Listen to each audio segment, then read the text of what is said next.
Following is based on a true story. Viewer discretion is advised. I found my wife's obituary online, but she's sitting right next to me. I'm chronically online.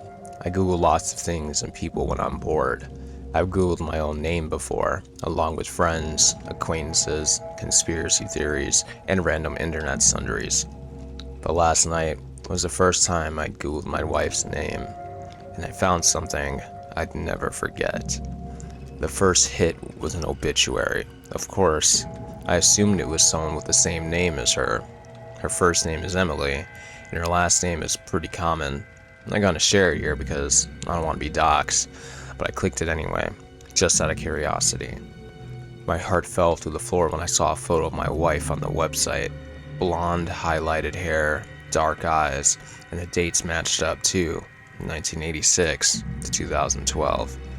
According to this obituary, she died when she was 26. I met her when she was 27. There's no way, I thought. This must be someone who looks like her, with her name and her birth year.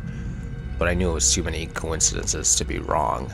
When I read the actual obituary, it only cemented things for me further. It mentioned her love of horses, her volunteer work at a soup kitchen through her church, and her work as a biologist post-doc. So many details matched up, there was no way it could be a coincidence.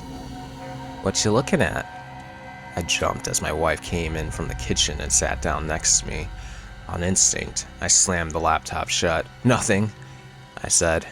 Then realizing how suspicious I looked, I added, "I was looking at birthday gifts for you." For a second, her face froze, and I was worried she wouldn't buy my lie, but then she smiled, that warm smile I loved, crinkling her eyes at the corners. "That's so sweet," she said, coming to sit next to me. I swallowed. "Yeah." She cuddled up next to me, but I felt completely on edge. The warmth of her skin no longer felt warm and inviting. In fact, a chill ran down my spine. After a few minutes, I extricated myself from her embrace. "I don't feel good," I lied. "I'm gonna lay down." "Aw, okay," she said, pouting. Before she could say anything more, I ran upstairs. As soon as I got on the bed, I brought up the obituary again. I stared at the grainy image of her face. It was definitely her. The warm smile, those mysterious dark eyes. There's no way it could be anyone else. I scrolled through some of the other results, and I realized some of those too related to her death. There was a Facebook memorial page, friends posting on it names I didn't recognize, mourning her loss more than 10 years ago. The university she worked at had put out a statement with their condolences as well. But then I found something that made my heart stop. A news article nestled at the bottom of the search results page. Emily hadn't just died, she'd been murdered. My jaw hung open as I read the news article. Phrases popped out at me. No signs of 4th century, partially dismembered, and killer still at large. The news article didn't have a photo of Emily though, so maybe this was a different Emily. It had to be. Couldn't be my Emily, who was sitting on the couch watching TV downstairs. A sound jolted me out of my thoughts, the door to the bedroom creaking open. Emily stood in the doorway, oddly still. The hall light was off, shrouding her face in shadow.